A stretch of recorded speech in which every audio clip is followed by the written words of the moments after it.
Hello दोस्तों, welcome back to my channel Nikhil रेसिबल्स। अगर आप भी ट्रेडिंग करते हो और आपका स्टॉप लॉस बार बार हिट हो जाता है और फिर प्राइस तुम्हारे डायरेक्शन में चला जाता है तो प्रॉब्लम मार्केट में नहीं, तुम्हारी स्ट्रेटेजी में है। आज की वीडियो में हम बात करने वाले हैं स्टॉप लॉस और टारगेट की। आज की वीडियो के बाद तुम्हें तीन चीजें क्लियर हो जाएंगी: स्टॉप लॉस कहाँ लगाना है, टारगेट कहाँ रखना है और कैसे स्मार्ट ट्रेडर की तरह ट्रेड लेनी है। तो सबसे पहले मैं बात करूंगा स्टॉप लॉस की। 90% बिगिनर्स क्या करते हैं, प्रीवियस कैंडल के लो पे स्टॉप लॉस लगा लेते हैं और फिर क्या होता है, मार्केट थोड़ा सा नीचे आता है, स्टॉप लॉस हिट करता है और फिर ऊपर चला जाता है। ये सबके साथ होता है। अब तुम्हें मैं एक चीज दिखाता हूं स्क्रीन पे। जैसे कि मान लो यहाँ पे तुम्हारा एक रेजिस्टेंस लेवल है और यहाँ पे एक सपोर्ट लेवल है और प्राइस क्या हुआ, यहाँ रेजिस्टेंस के आसपास से फिर वो नीचे आया सपोर्ट की तरफ और यहाँ पे उसने एक ग्रीन कैंडल बना दी है ना। ग्रीन कैंडल फॉर्म होने के बाद तुम ना, जब उसका हाई टूट गया तो तुमने अपनी ट्रेड ले ली है ना।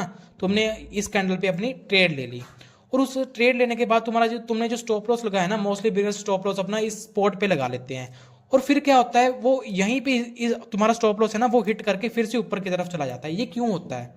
क्योंकि यहाँ पे जो हमारे प्रो ट्रेडर होते हैं ना, जो हमारे ट्रेड लेते हैं, प्रो ट्रेडर जैसे सारे ट्रेडर्स जो ट्रेड लेते हैं ना, यहाँ पे उन्होंने अपनी सेलिंग ट्रेड लगाई होती है और यहाँ पे आके ना स्पॉट पे आके वो अपना प्रॉफिट बुकिंग करते हैं। प्रॉफिट बुकिंग होने की वजह से ना यहाँ पे प्राइस थोड़ा सा बाउंस करता है और वो स्पॉट के आसपास आता है और तुम्हारा स्टॉप लॉस वहाँ पे हिट हो जाता है। तो यहाँ पे क्या करना है, तुम्हें अपना स्टॉप लॉस है ना, वो स्पॉट के नीचे की तरफ लगाना है। स्टॉप लॉस तुम्हें अपने स्पॉट के नीचे क्यों लगाना है? क्योंकि अगर स्पॉट को तोड़ेगा ना तुम्हारा प्राइस, तो वो नीचे की तरफ जाएगा, वो ऊपर की तरफ नहीं रैली करेगा, वो नीचे की तरफ ही रैली करेगा। इसलिए तुम्हारा जो स्टॉप लॉस है ना, वो स्पॉट के नीचे होना चाहिए। अब जैसे तुम्हें इस इमेज में दिखाता हूँ, यहाँ पे क्या हुआ।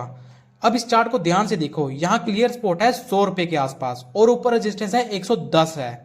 प्राइस यहाँ बाउंस कर रहा है, इसलिए एंट्री 102 के आसपास ली हमने। ये कोई गैस नहीं था, ये लॉजिक बेस्ड एंट्री थी। अब सबसे इंपॉर्टेंट पार्ट, स्टॉप लॉस हमारा 98 रुपये लगाया है। क्यों? क्योंकि ये स्पोर्ट के नीचे है। अगर स्पोर्ट टूट गया तो ट्रेड गलत हो जाएगी। एक सिंपल लॉजिक है, यहां सेटअप फेल हो जाए ना, वही हमारा स्टॉप लॉस होता है। तो नेक्स्ट मैं बात करने वाला हूं हमारे टारगेट की।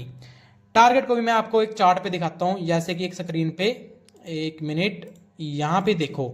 जैसे तुम्हारे यहाँ पे ना एक वो है रेजिस्टेंस और यहाँ पे स्पोर्ट है और वो स्पोर्ट से प्राइस ना ऊपर जा रहा है। ऊपर जाते वक्त ना उसने यहाँ पे एक रेड कैंडल बना दी। रेड कैंडल बना दी, यहीं पे तुम्हारी ट्रेड तुमने अपनी क्लोज कर देनी है। तुम्हारा यहाँ पे टारगेट क्या होगा? टारगेट यहाँ स्टॉप लॉस की तरह ऊपर नहीं होगा, ये चीज नहीं होगी। यहाँ पे तुम्हारा जो टारगेट है वो रेजिस्टेंस लेवल पे ही होगा, बल्कि हो सके तो थोड़ा सा उसके नीचे ही लो। क्योंकि प्राइस क्या करता है, जब सपोर्ट से रेजिस्टेंस तक जाता है ना, तो कई बार रेजिस्टेंस को टच करता है और कई बार पहले ही मुड़ जाता है नीचे की तरफ। इसलिए तुम्हारा टारगेट है ना, वो रेजिस्टेंस के आसपास हो या रेजिस्टेंस के नीचे हो ना, रेजिस्टेंस के ऊपर तुम्हारा टारगेट कभी भी नहीं होना चाहिए। ये होता है टारगेट पे, ठीक है। अब इस इमेज में देखो, इस इमेज में क्या हुआ, तुम्हारी एंट्री 102 के पास थी ना, तुम्हारी एंट्री 102 के पास थी और हमारा टारगेट है वो 108 या 110 होगा, 10 के बीच रखा है। क्यों? क्योंकि रेजिस्टेंस पे प्राइस रुकता है या रिवर्स होता है। स्मार्ट ट्रेडर यहां प्रॉफिट बुक करते हैं। अब एक प्रो चीज, एंट्री 102 पे, स्टॉप लॉस 98 पे, रिस्क कितने का हुआ? 4 रुपए का, और टारगेट 110 का, तो प्रॉफिट कितना हुआ? 8 रुपए का। तो मतलब हमारा यहाँ पे रिस्क रिवार्ड था 1:2 का। इसी से लॉन्ग टर्म प्रॉफिट बनता है भाई। तो मैं एक बोनस टिप देता हूं, कभी भी टाइट स्टॉप लॉस मत लगाना, मार्केट तुम्हें निकाल देगा। थोड़ा ब्रीदिंग स्पेस जरूर दो। एक लाइन हमेशा मेरी याद रखना, गलत स्टॉप लॉस तुम्हें लॉस देता है और सही टारगेट तुम्हें प्रॉफिट। अगर तुम्हें ऐसे रियल ट्रेडिंग कंसेप्ट सीखने हैं तो चैनल को सब्सक्राइब करो। नेक्स्ट वीडियो में तुम्हें ऐसे एक बड़े कंसेप्ट